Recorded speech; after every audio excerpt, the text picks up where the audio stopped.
In our first reading today, Jesus says that we should be willing to forgive someone not just 7 times, but 70 times 7. Now, this is not to be seen as a precise number of times that we should be willing to forgive, but as a poetic way of saying that we should always be ready to forgive. And in the second reading, Jesus says, if you forgive the sins of any, they are forgiven. If you retain the sins of any, they are retained.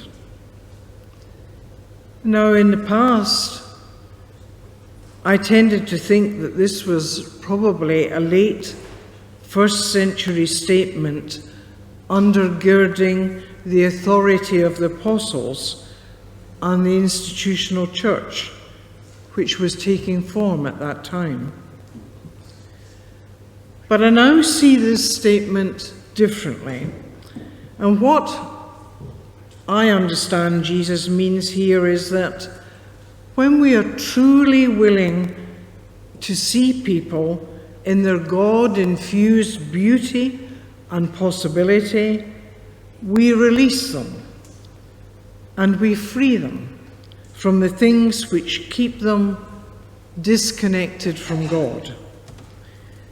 And you and I, we have the actual power to do this, to either free someone from their past in a life-changing way, or to keep them trapped in illusions of inadequacy.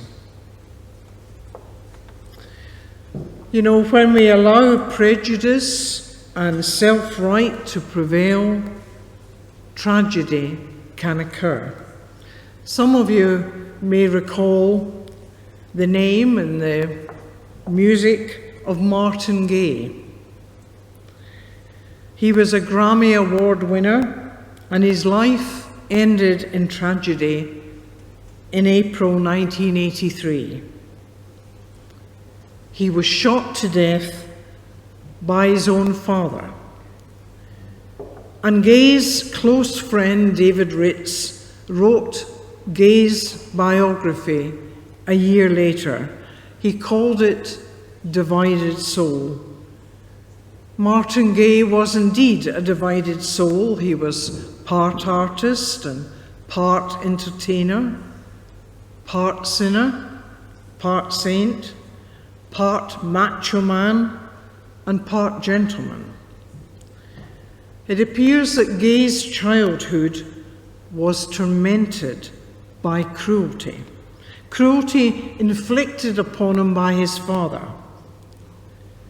And commenting on the effect this had on Gaye, Ritz says of his friend, he really believed in Jesus a lot, but he could never apply the teaching of Jesus on forgiveness to his own father. He couldn't apply it to his own father. And in the end, it destroyed them both. Today, there's a widespread and growing problem in our modern society, and it's the inability or unwillingness of people to forgive one another. And one of the biggest areas where this inability or unwillingness to forgive manifests itself is in the area of divorce, which involves around half of our married population. Many years ago, a book was written, How to Forgive Your Ex-Husband. How to Forgive Your Ex-Husband. Now, the authors of this book described their extensive research on the anger of women going through divorce. And from their research, they drew 2 conclusions.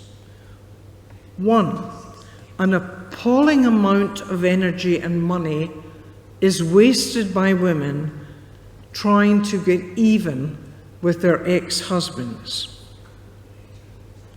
And 2, many of these women are now hurting themselves more by their anger than they were hurt by their former spouse.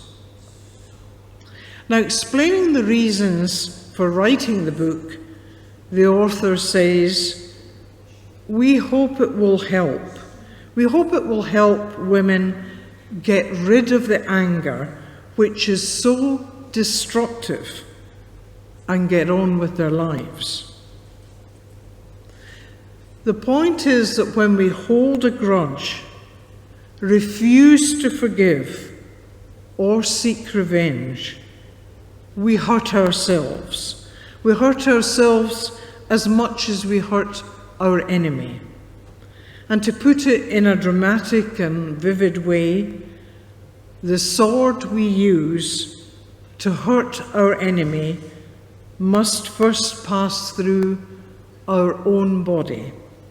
The sword we use to hurt our enemy must first pass through our own body. Another way to portray the destructive power of hate or revenge occurs in an old movie called The Karate Kid. In one scene, Mr. Miyagi makes the statement, "Whoever pursues revenge should dig 2 graves, one for his enemy and one for himself. Whoever pursues revenge should dig 2 graves, one for his enemy and one for himself." All of this adds up to one thing. Jesus' teaching about forgiveness is a message that our modern world really needs to take to heart. And it's a message each one of us needs to take to heart. We need to ask ourselves, what are we doing about the anger, the bitterness, or resentment that is present in our life? Some time ago, a woman wrote a letter to a magazine. In this magazine, she described the terrible relationship that once existed between her and her brother. It took the death of their father to get her to forgive her brother and to treat him as a brother again. Sometimes, after their reconciliation, her brother had a heart attack and he died in her arms.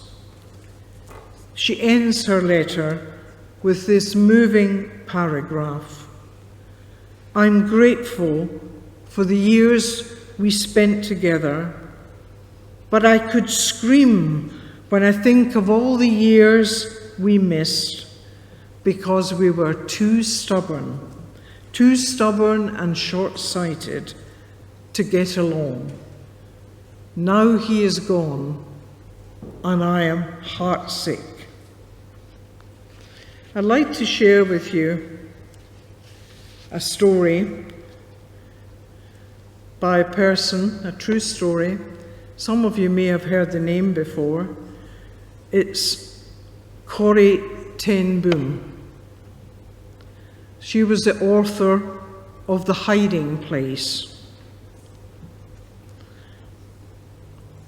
Corrie and her sister were imprisoned in a concentration camp during the Second World War because they hid Jews and were finally rounded up and put in the concentration camp. At the end of the war, Corrie would go round and talk. She was a devout Christian, and this is an excerpt from her book. "It was in a church in Munich where I was speaking in 1947 that I saw him, a balding, heavy-set man in a grey overcoat, a brown felt hat clutched between his hands. One moment I saw the overcoat and the brown hat. The next, a blue uniform and a visored cap with its skull and crossbones. Memories of the concentration camp came back with a rush. The huge room with its harsh overlights, the pathetic pile of dresses and shoes in the center of the floor, the shame of walking naked past this man. I could see my sister's frail form ahead of me, ribs sharp beneath the parchment of skin. Betsy and I had been arrested for concealing Jews in our home during the Nazi occupation of Holland. And this man had been a guard at Ravensbrück concentration camp, where we were sent. Now he was in front of me, hand thrust out. A fine message, Fräulein. How good it is to know that, as you say, all our sins are at the bottom of the sea. It was the first time since my release that I had been face to face with one of my captors, and my blood seemed to freeze.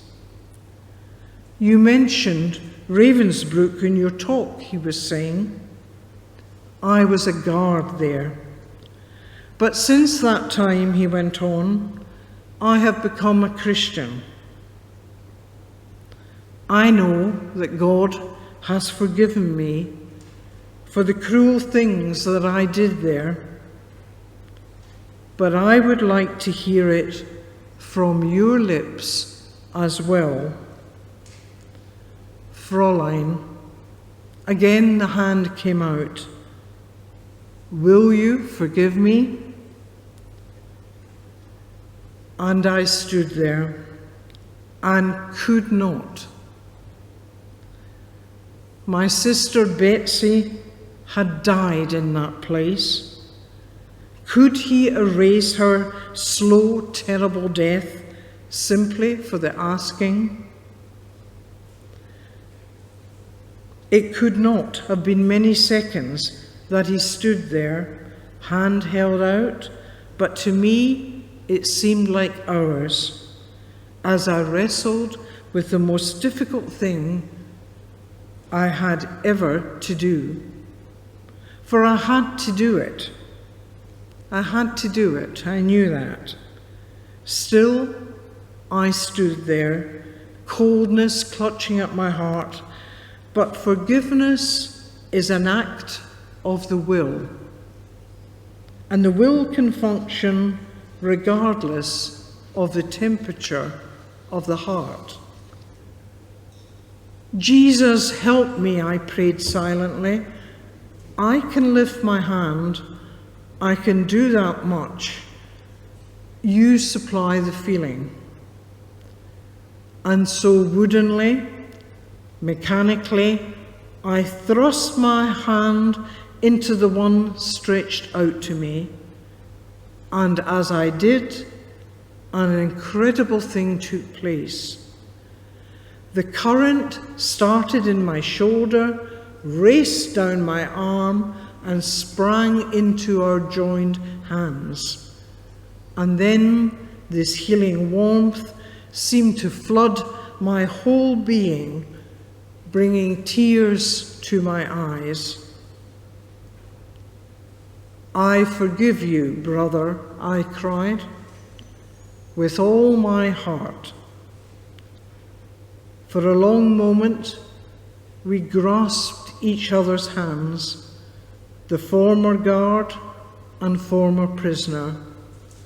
I had never known God's love so intensely as I did then. Today's gospel is an invitation to review the relationships in our lives and to bring them into line with Jesus' teaching when he says, love your enemies, do good to those who hate you, and pray for those who mistreat you. In this life, every one of us needs people who remind us of our God-given potential and that we are a beautiful and miraculous creation. These people set us free. And how remarkable that we each have this ability to impact one another in this way. May we never forget, nor hesitate to use this capacity.